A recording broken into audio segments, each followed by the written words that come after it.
your hot and techy Brezza, the Citybird SUV. Kolkata had started with 3 wins before going down to Chennai. Lucknow had won 3 on the bounce before going down to Delhi at home. Which of these teams will return to winning ways as they meet at Eden Gardens? Kolkata Knight Riders versus Lucknow Super Giants kicks things off on this Sunday double-header, which is of course followed by the clash of the 5-time champions Mumbai Indians and Chennai Super Kings later in the evening. Welcome to Maruti Suzuki Arena, presents ESPN Cricket for Timeout. We're in the company this Sunday afternoon of Tom Moody, Mitch McClenaghan and Wasim Jaffer. Welcome back, gentlemen. I hope everyone's well rested. Kolkata, it's been a while since they played that game. Monday was when they lost to Chennai, which is a long gap by IPL time. But Lucknow were playing just the other night. Travelling and then playing within 36 hours, surely quite a challenge, Tom? It can be a challenge, there's no question. More so at the back end of the tournament than the front end of the tournament. And I think from LSG's point of view, it's not a bad thing because they lost, and it's a quick way they can get back on the horse, so to speak, and get a win under their belt. You know, where you have on the other side, KKR have had a long time to dwell over a pretty ordinary performance down in Chennai. And sometimes when you have that, lengthy period, you come up with, too many ideas and philosophies on, what the playing 11 should be or what we could have done better and how we maybe move a bowler in this position against that position. So a quick turnaround is not a bad thing at times. Particularly hard on fast bowlers. Do you remember your games when you had these quick I tell you what, I just seen that KKR won the toss and chose to bowl. And as a bowler, you'd be stoked because you've just travelled, you've been on the plane. The last thing you want to do is go out there and bowl first and park up for a little bit more, see how the game's going to go and ease your way into the game. Lucknow's going to bat, isn't it? Yeah. So good for the Lucknow so bowlers. good for Lucknow bowlers. Okay. Yeah. Good Did they fly in this morning, did they? Oh, I don't know, they might have. No, last night, mate. Yeah, but just a little bit more time, a little bit more rest, preparation time. You've got to look after your fast bowlers, Tom. Next time you start coaching, he'll be coaching IPL next year, and he just can know these small. Want to look details. after this fast bowler? These small little. Not details. now, no. I would have had him 5 years ago. I would have had him with a heartbeat. There's no question. Wasim, any tales from your playing and coaching days? These 36-hour turnarounds can be brutal. I mean, if it's a morning flight, it's really tiring because by the time you've come from the game, it's nearly 1 o'clock, nearly 2 o'clock. And then if it's a 9 o'clock or 10 o'clock flight, sometimes to the bigger venues, you do get later flights. But to the other venues, it can be a little chaotic. So I hope they are well rested. I'm sure they won't have practice. So it's not too bad for a 3.5 hours game. Right. Let's see how Lucknow rock up. We do know that KKR will be bowling first, and both these teams are evenly matched on the points table. Early days, of course, but 27 games into the league stage, Kolkata and Lucknow both have won 3, but KKR have the game in hand. They both level on 6 points. Rajasthan, after escaping last night against Punjab, are the runaway leaders as things stand, but Kolkata and Lucknow, both of them have a chance to make ground on Rajasthan, and both of them have captains whose batting, whose ideology is always under the scanner. KL Rahul on one side, Shreyas Iyer on the other, and you dig up the numbers, and both of them feature highly on a list that most batters wouldn't want to feature on. This is the slowest starters in the innings since the start of 2021. When you take a look at that table, Tom, what does that tell you? Well, it tells you can understand why people have a conversation around particularly KL Rahul about that start, but it's where he finishes is pretty impressive. Where his colleague, not his colleague, but his opposition captain, Shreyas Iyer, is slightly different case because he bats in the middle. He bats at normally number 4, at times number 3, and you'd expect that strike rate to be a bit better in the early parts because generally the field will be spread. You can easily get those easy ones out to deep cover, deep square leg or down the ground. So that's something that I'm sure the coaching staff would be talking to him about, how can we get you up and running earlier because, it will not only help the team, but it'll help your cause in getting, up and running. Yeah, he's blessed in terms of, KL Rahul is blessed in terms of having Quinton de Kock at the other end who in the power play likes to see a lot of balls and and go at a high strike rate. So that's an advantage. And then when you talk about Australia's, when you're going at that strike rate in the middle, you can actually put a lot of pressure on your partner. Yeah. If your partner's been in for some time and they're going okay, they want to see more strike. And if you start dotting it up and taking control of the strike, then that's when it becomes a real problem. With Australia, it'd be interesting to know, and I think this is probably one of his stumbling blocks, is how he rotates the strike against spin. Because more often than not, when he comes out to bat, is probably when at least one, if not two spinners might be in operation. I know that he goes after spin from time to time, looking for the big boundaries, but it's the rotation of strike in between all those big boundaries is probably where he's suffering. I think probably the best person in that role at the moment, we're probably saying, is Shivam Dubé, in terms of coming in at the same position. And Just he's hit going, up 6. Well, he's going straight away, right? So he's not allowing any pressure to build up on his his partner at the other end. With Shreyas, this issue is a little more pronounced, especially when you consider that those first 20 balls where you are slowing down, every ball takes away the amount of time the likes of Rinku and Russell have to make their imprint on the innings. Well, I mean, for Shreyas, he hasn't had a big score for a while. So that's probably one of the reasons that he hasn't had 60s or 70s. Once he does that, his strike rate will obviously improve because he plays spin so well. He's got out after a start, maybe 15 or 20s. He's got, in the last few games. But I don't think his strike rate is a concern. I would say for KL Rahul it is because he opens the batting. But he did bat it really well in the last game. And that's something probably the Indian selectors or his players in the team would want him to do that. Sometimes it feels like he wants to be that anchor guy in the team. But I think that what the Indian team or the selector wants is the other way around. Well, you're right.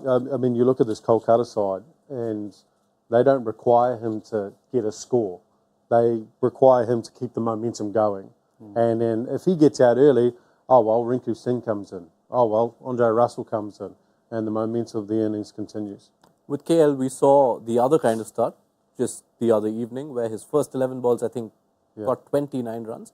But speaking broadly, often the question comes up, is that extremely slow start to the innings? Is it something which is almost outdated given where T20 cricket has reached today? With the impact player, there's no question that has changed the landscape of the game. And you can afford to play with a lot more freedom and take the game on and, I suppose, risk to get the higher reward because you've got that depth to cover you. So it is outdated.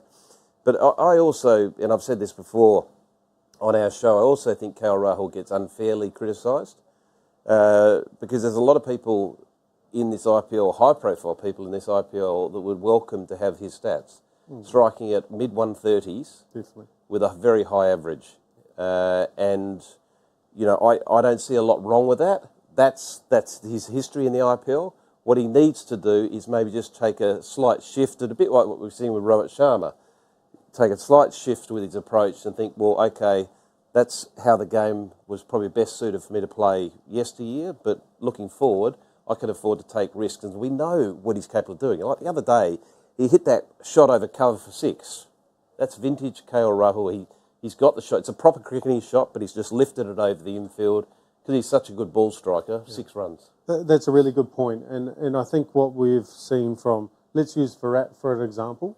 When like KL Rahul, that's his onion. When he gets that ball up there, he puts it away better than most, right? That one over extra cover, then on the receiving end of it. But if you don't give him that bad ball, that half volley outside off stump, then he does struggle. He almost needs to look at doing what Virat's doing when he feels like guys are going to go over the stumps and stepping out, still getting into a controlled position so he can still play those shots. And not just waiting for a batter to miss. And sometimes I feel like that's when he gets behind, is when he's waiting for a batter to miss. And so a bowler might miss. Yep, they might miss, but what if they don't? You're off to a slow start. Right. Let's see how Lucknow Super Giants are lining up for this game against KKR. There are a few changes there, and most notably, there is a first IPL game for Shamar Joseph. Raced off the blocks in a test debut for the ages in Australia towards the end of last year. He gets a first game, which means Naveen ul Haq goes out, and there's a return also for Mohsin Khan. So even as they wait for the return of Mayank Yadav, Tom, Shamar Joseph's entry means that they won't be short on pace in this game. Yeah, I think this is a good call. Even though he's got very little experience in T20 cricket, even in his own league in the Caribbean, the CPL, he's only played less than a handful of games. But high ball speed, bowls 150, and I think against this opposition on that surface, it's a good decision. When you look at the likes of Narayan, both Ayers that line up, Russell, all are potentially vulnerable against high-speed deliveries. So I think it's a good matchup, and it's great to see him get his first cap, and I can't wait to see him running the ball quick.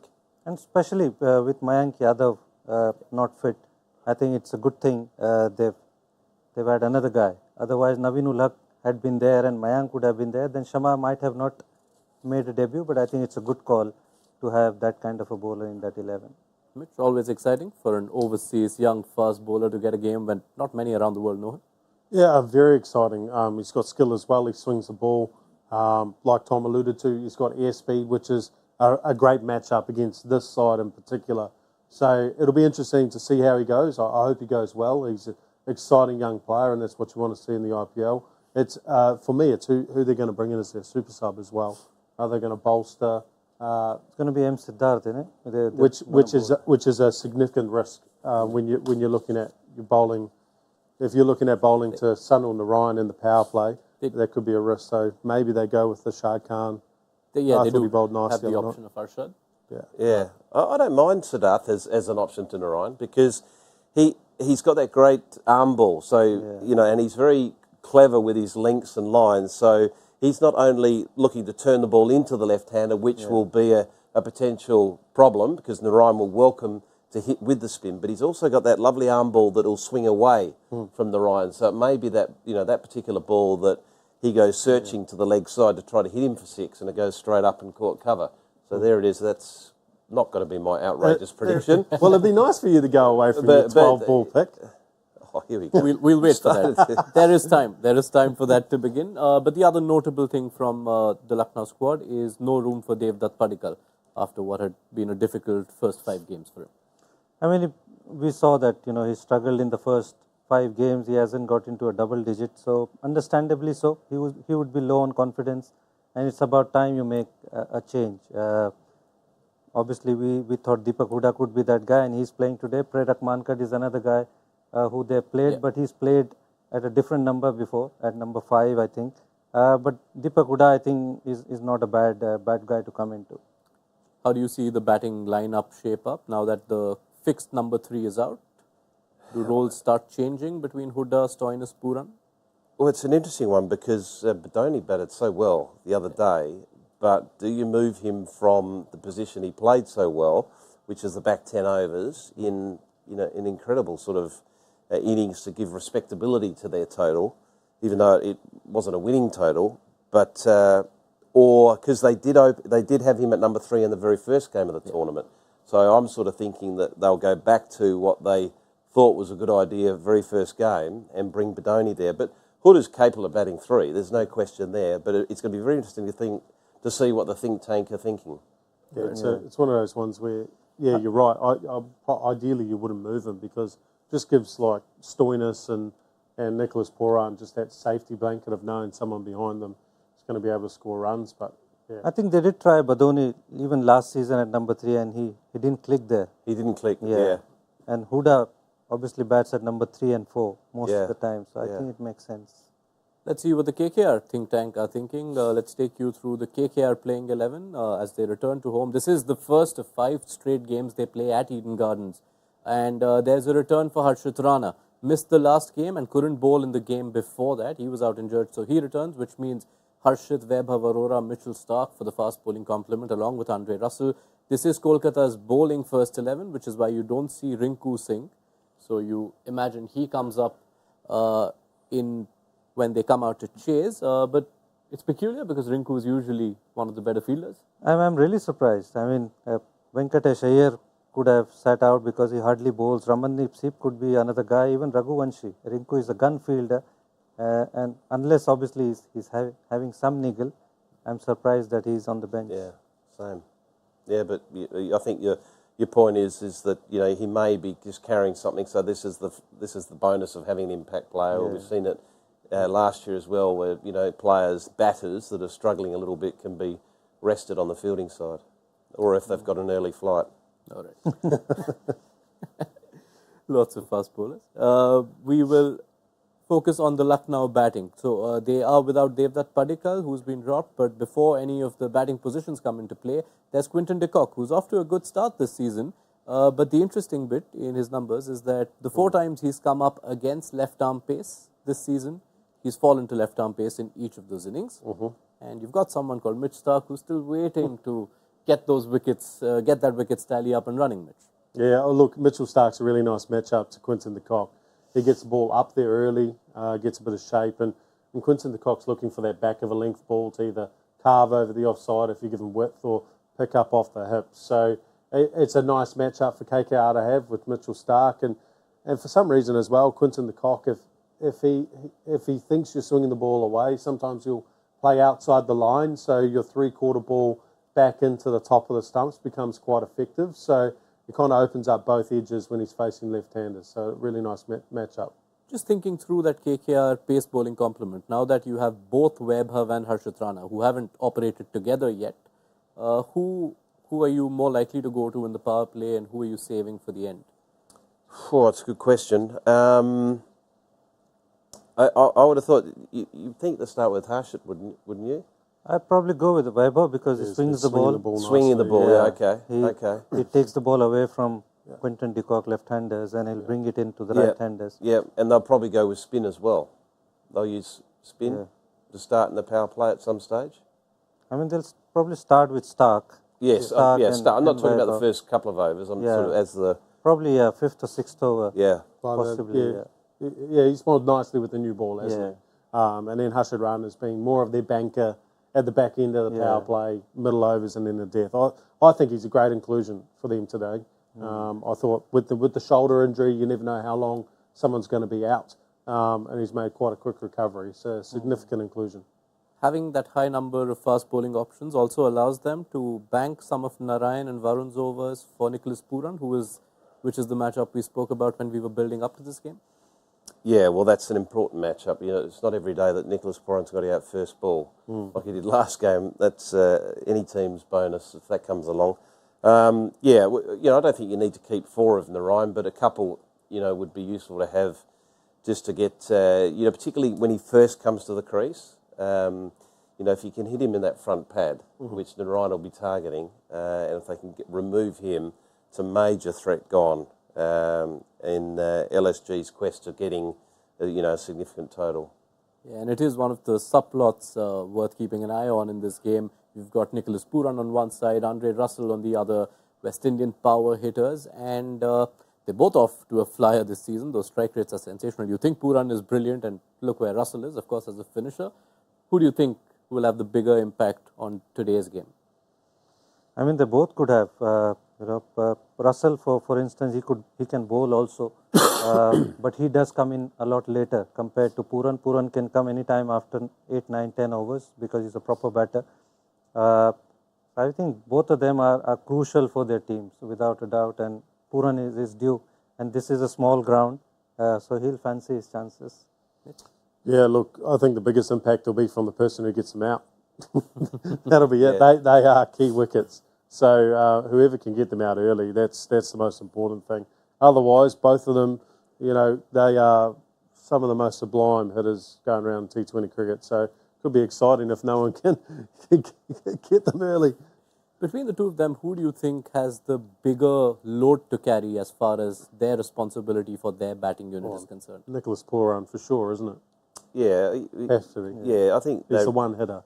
I think they rely on Nicholas Puran, LSG rely on Nicholas Puran more to elevate their team strike rate, where KKR have got a little bit more depth, right from the top of the order with Narayan, who's been a revelation this year. Yeah. So I think he carries more burden with regards to, the team's responsibility. Russell will, of course, have a role to play in the first innings as well, and he has got a great bowling matchup as well against one of Lucknow's more informed batters. Stoinis was among the runs, and Stoinis versus Russell has only gone one way. And we're only looking at Russell bowling to Stoinis. When you look at Russell batting against Stoinis, that is also a strike rate of 200 plus. So you're saying it's a good matchup? Yeah, so Russell's impact in both innings, as you alluded to, Wasim. Yeah, I mean, that's a good number against one of the top batters in their side. So I'm sure the analyst will show that to the captain. And as soon as Stoinis comes in, obviously you will see probably Russell come in. All right, use that word quite often already, impact. So it's time for us to head into the impact zone.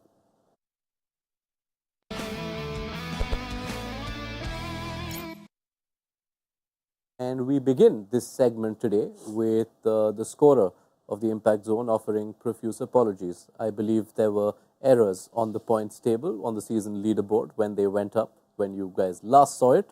So here, yes. with my apology, I hope you accept it, comes the corrected season leaderboard as things stand.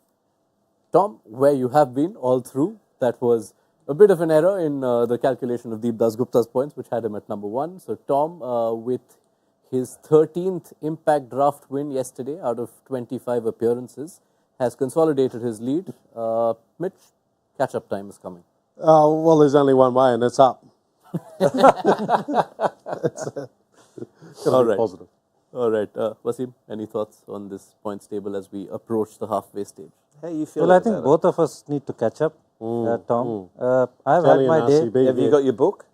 No, I have got on my phone and I've got this sheet as well. Okay. So we have to catch up you, Mitch especially. I mean, Oh, okay. I've had few good days, but yeah.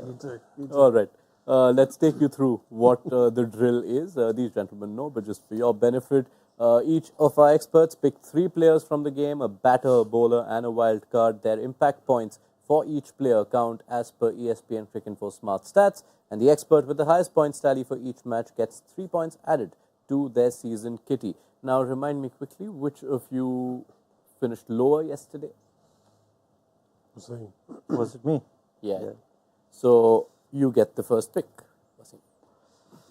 I'm going to go Puran. Okay. I will go Andre Russell. Tom. So is that a batter you're going for? Yeah. Yeah. He's done it again. Okay, I'll go Sun on the Rhine. Is that a Excellent. better? That's He's a batter. opening the batting. He's the opener. That's valid. Yes. Russell bats 7. Bowler to you, Tom. Bowler for me, I get the bowler. I'll go Narayan. I'm joking. Double of I will go bowling wise. I'm going to go for Mitchell Stark. All right. To you, Wasim. I'm going to go Bishnoi. Bishnoi for Wasim. Mitch to you.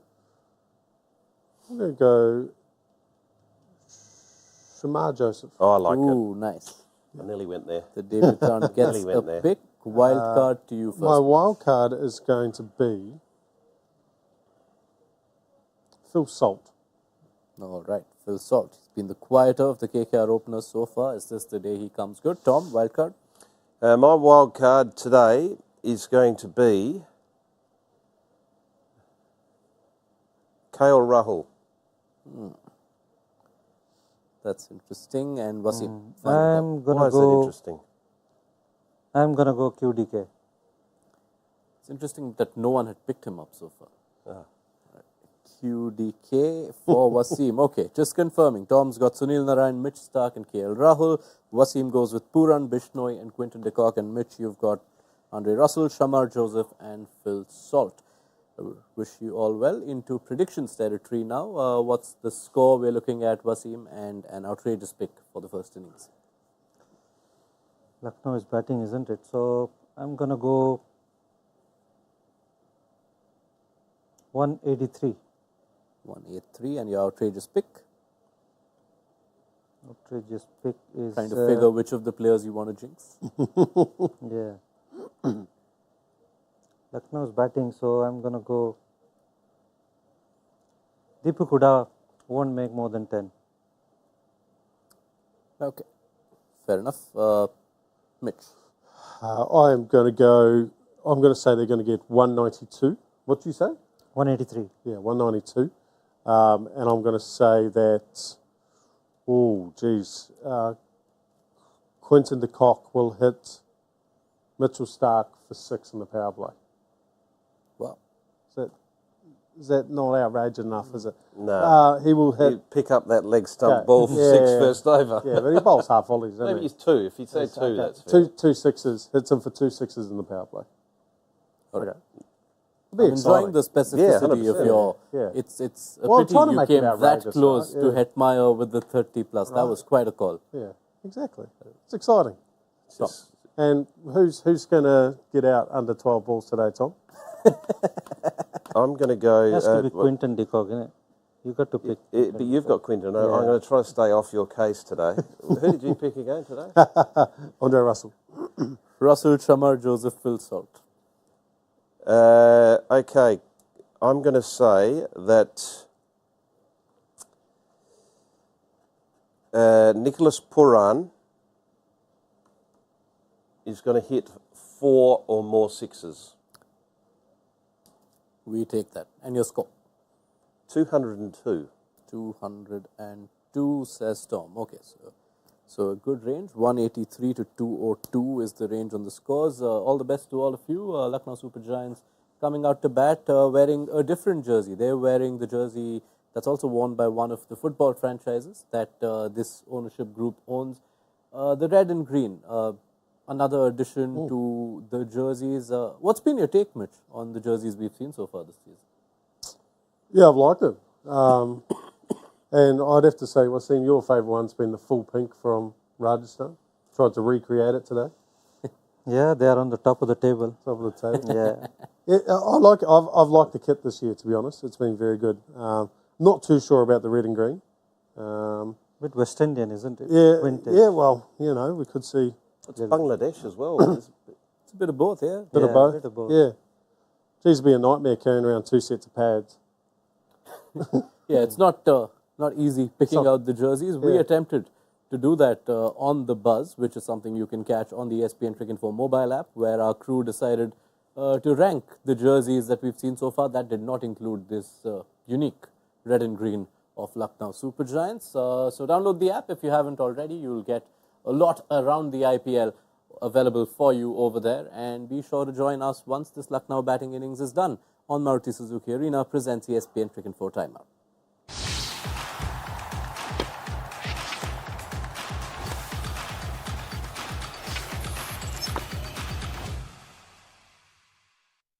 All new hot and techy Brezza, the Citybird SUV.